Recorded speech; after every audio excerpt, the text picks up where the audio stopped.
What if the ultimate weapon, the one usually used to disprove God's existence, is actually the exact thing that proves he's real? Welcome to the deep dive. Hmm. Today, we're exploring this, total philosophical mind bender, a concept formerly known as the proof of God from evil. Yeah, it really is one of the most fascinating inversions in modern philosophy. I mean, historically, the problem of evil, the undeniable reality of suffering, pain, and malice in the world, that has been the ultimate weapon against theism. Right. It's basically seen as the atheist's trump card, Right. right? Like, how can a good, all-powerful God exist when the world looks like this? Yeah. But the philosophical and theological frameworks we're unpacking today propose a massive twist. They suggest the very existence of objective evil logically requires a moral lawgiver. Okay, let's unpack this because it's like a detective finding a smoking gun at a crime scene, right? But instead of convicting the prime suspect, the weapon actually proves their alibi. It just completely flips the board. That's a great way to put it, yeah. And just to set the stage for you listening today, we are navigating some incredibly intense territory here.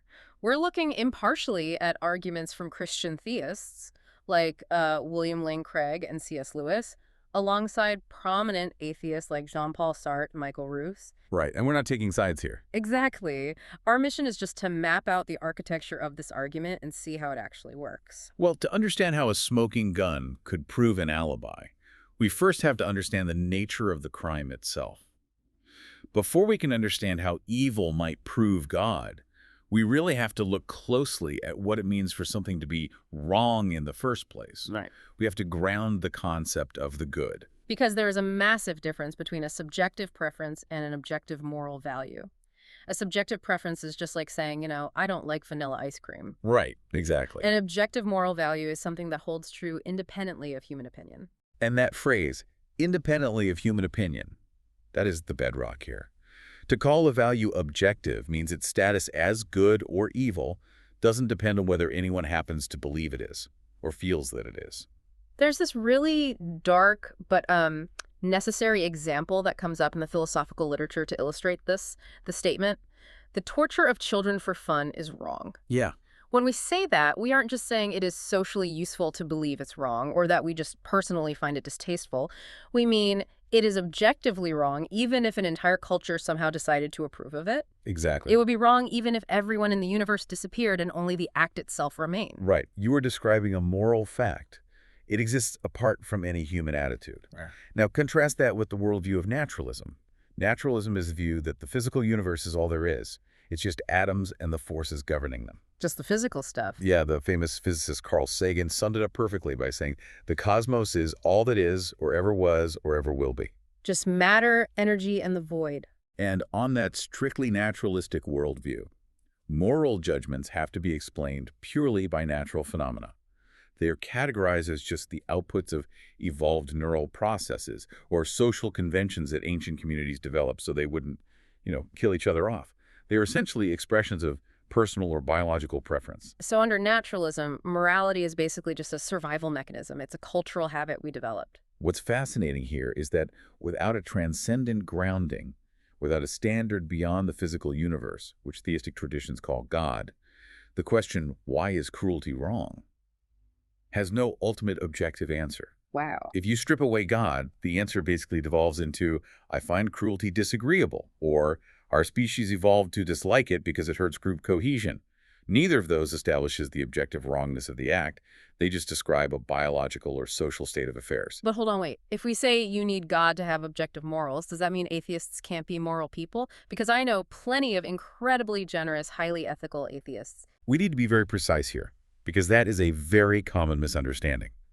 The argument is not judging anyone's personal behavior. We are asking about the foundation underneath that behavior. Right. It's the difference between asking if a house looks nice and asking what's keeping the house from sinking into the mud. Ah. We aren't saying atheists can't live admirably moral lives or hold deep moral convictions. The question is purely structural. On the atheist worldview, do those deeply held moral views actually have an objective basis? Ah, I see. It's about the underlying architecture. And it seems like a lot of honest atheist philosophers completely concede this point. They acknowledge that if you remove God, objective moral values kind of just go out the door with them. Oh, absolutely. Many of the most rigorous atheist thinkers admit this foundational problem. The existentialist Jean-Paul Sartre, he built his entire philosophy on Dostoevsky's famous claim that if God does not exist, everything is permitted. Friedrich Nietzsche argued that the death of God meant the death of all transcendent values. And even contemporary atheist philosophers like Michael Ruse flat out state that unnaturalism, morality, is an illusion fobbed off on us by our genes. Which is a staggering admission, and it perfectly sets up the core tension of our deep dive today. If naturalism struggles to establish an objective foundation for right and wrong, what happens when it tries to deploy its most powerful weapon against theism, the problem of evil? This is where the trap snaps shut. When atheists argue against the existence of God, they point to horrific, undeniable realities: the Holocaust, the brutal abuse of innocent children, the systematic injustice of slavery. They look at this profound suffering and say, how could a good, all-powerful God exist when this is happening? And it is a profound, deeply emotional challenge. I completely understand why it's so compelling. But wait, let me make sure I'm not getting lost in the philosophy here. If an atheist points to something terrible and says, this is objectively evil, they've accidentally just admitted there's a cosmic rule book. You've spotted the hidden trapdoor. To make the argument from evil work against God, the atheist is fully committed to the proposition that these things are genuinely, objectively evil. The argument isn't, some things merely appear evil to us, or I have a personal biological distaste for the Holocaust. Right, that wouldn't hold any weight. Exactly. The argument has to be, these things are objectively monstrous, and therefore God cannot exist. Here's where it gets really interesting. It's like a prosecutor bringing a devastating piece of evidence into the courtroom, holding it up for the jury, and shouting, this proves the defendant is guilty. But the evidence relies entirely on a specific law, and in the next breath, the prosecutor claims that the law itself doesn't actually exist. Yes. You can't use the law to make your case if you deny the law's reality. That analogy hits the nail on the head. The atheist needs objective evil to swing the sword at theism.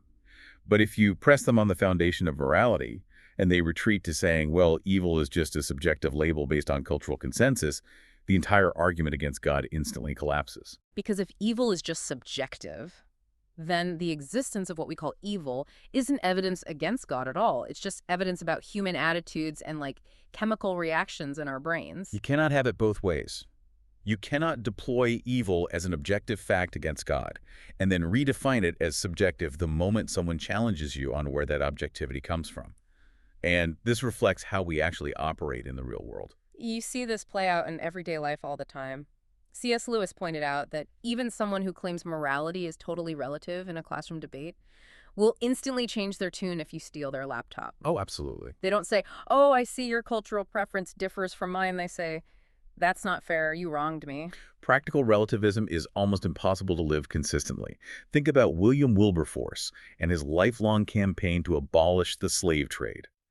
The history of moral progress only makes sense on the assumption that there are objective moral truths that earlier cultures got wrong. Yeah, that's a great point. If morality is purely subjective, then the abolition of slavery wasn't the discovery of a profound moral truth. It would just be a society swapping out one subjective preference for another, like changing a national anthem or a fashion trend. But our modern moral imagination rejects that completely. We believe ending slavery was an objective moral victory. So we've established that arguing powerfully against God using the problem of evil requires a firm belief in objective evil. Okay, so now we have to connect the dots. How does this trap actually prove theism? It all comes down to the shift from natural categories to moral categories. Natural facts can be described in entirely non-moral terms. Imagine an earthquake causes a massive tsunami, or a wildfire destroys a forest and kills thousands of animals. Right. Those events cause unimaginable suffering. But we don't call the tectonic plates evil. It just is. Right. Nature isn't morally guilty. A hurricane doesn't have malice. But a deliberate act of cruelty toward an innocent person is irreducibly moral. Saying a genocide is evil isn't just reporting the natural fact that biological organisms ceased to function. It is asserting that a profound moral norm was violated. And you cannot violate a moral norm that does not exist. Okay, I want to try and map the logic here without getting bogged down in jargon. Philosophers call this a modus tollens argument, which is really just logic by elimination, right? Exactly. It goes like this. Premise 1. If there is no God, then there are no objective moral values. Premise 2. Objective moral values do exist, and we know this because objective evil exists. Conclusion. Therefore, God exists. That is the formal structure.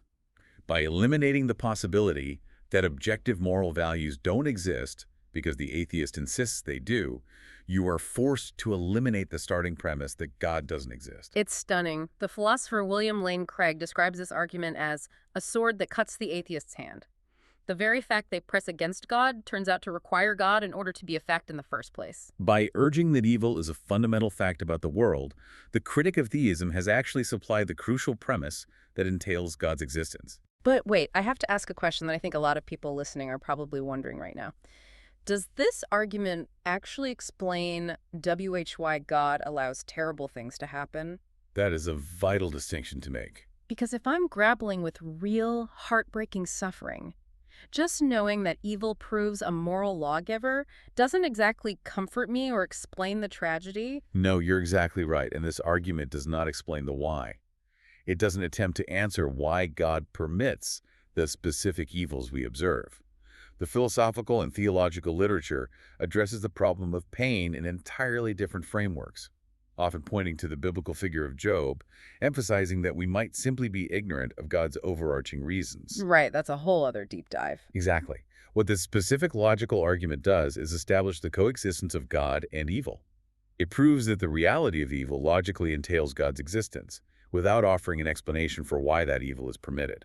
Okay, I can see how an atheist philosopher caught in this specific logical trap is going to start furiously looking for an escape route.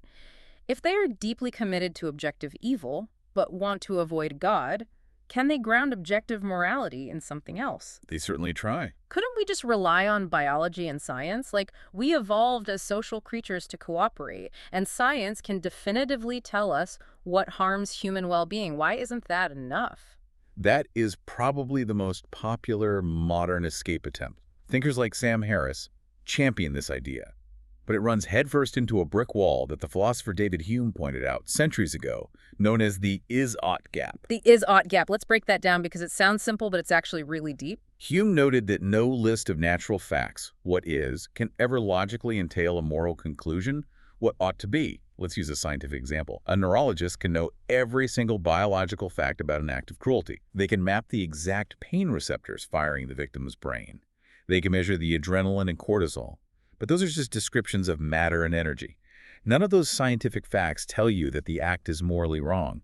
To bridge that gap, naturalistic theories always have to smuggle in an unprovable normative premise. Like assuming that human well-being is objectively good.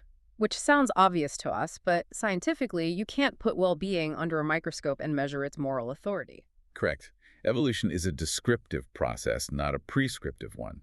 It explains why we believe in certain moral claims, like kin altruism. We are hardwired to help our family members so our shared genes survive. Right. But evolutionary biology struggles deeply to explain why we owe moral consideration to a total stranger, or to an enemy who offers absolutely no survival benefit to our tribe. And there's a fascinating point from the philosopher Alvin Plantinga here, too. He points out that just because an evolutionary belief helps you survive, that doesn't mean the belief is actually true. Yes. Think about how evolution works.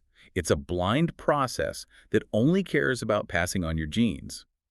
If a false belief keeps you alive, say a prehistoric human believes a rustling bush is an evil forest demon, so they run away, when it was actually just a tiger, evolution will hardwire that false belief into their brain because it kept them from getting eaten. Oh, wow. Evolution selects for safety, not metaphysical truth. So our deep sense of right and wrong could just be a useful fiction evolution programmed into us to keep the species alive. Fact. Biology completely fails to provide the objective grounding required for the atheist's premise. It leaves the is-ought gap wide open. Okay, let's try another escape route. What about Plato? The ancient Greeks loved abstract ideas. Can't goodness or evil just exist out there as abstract concepts like math? Platonism. Yeah, like 2 + 2 = 4 is an objective truth that doesn't require a god to enforce it. Why can't the moral law just be an abstract truth floating in the universe? This brings us to Platonic moral realism.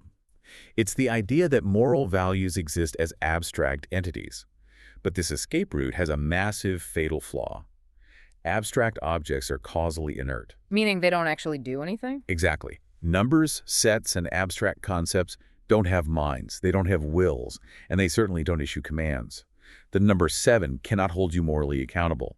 The philosopher Robert Mary Hugh Adams points out that it is incredibly hard to see how a non-personal abstract object could ground moral obligations that bind concrete persons. Because an obligation inherently feels personal. If I betray a friend, I don't owe an apology to the abstract concept of loyalty. I owe an apology to them, a person. Moral obligations require a person to whom they are owed. A personal God provides that moral grounding in a way that abstract mathematical or Platonic objects simply cannot. God's nature explains why the moral facts apply to us. We are accountable to the source.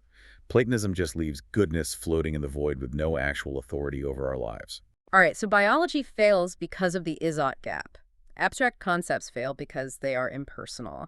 If I'm really digging my heels in here, the very last resort for the atheist is to say, look, I don't actually believe in objective evil. I'm just playing by your rules to prove you wrong. Ah, yes, what philosophers call the reductio ad absurdum defense. Yeah, let's unpack that. The atheist says, I am assuming the Christian premise that evil exists purely for the sake of argument, just to show that the Christian worldview contradicts itself. Does that maneuver actually work? It's a clever dialectical move, but it ultimately fails. First, you cannot consistently borrow Christian moral seriousness about evil while simultaneously rejecting the Christian premise about its source. They are a theological package deal. Right. The Christian premise about evil is inextricably linked to his commitments about a transcendent moral order. You can't just slice out the part of the theology you want to use as a weapon and ignore the rest of the framework that gives it meaning. Exactly. And practically speaking, if you watch actual debates or read the literature, atheists are rarely just playing hypothetical logic games. When they point to the horrors of the world, their moral outrage is visceral and genuine. Yeah, they're really angry about it. They aren't saying, hypothetically, if your God existed, this would be bad. They are saying, this is objectively horrific, and your God is to blame. Reframing it as a mere hypothetical strips the argument from evil of the very emotional and moral force the atheist relies on. But I want to press you on one final objection. Isn't this whole argument just circular reasoning? Aren't you just sneaking God in through the back door, like assuming God exists in order to prove God exists? This is a common pushback, but it mischaracterizes how conditional arguments work. Valid logic is not circularity. Let's look at a basic conditional statement. If it is raining, the street will be wet. The street is not wet, therefore it is not raining. That isn't circular. It's a deduction based on evidence.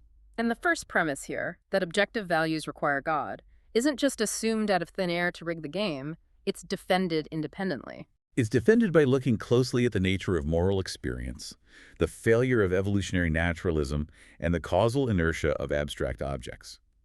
Here is where the logic hits a wall for the critic. The atheist's own argument from evil uses this exact same conditional structure. Wait, really? Yeah, they say, if God exists, then gratuitous evil shouldn't exist. Gratuitous evil does exist, therefore God does not exist. If our argument is circular, then by their own standard, the atheist's argument is equally circular. Wow. So accusing this proof of circularity is really just a mask for dissatisfaction with the conclusion.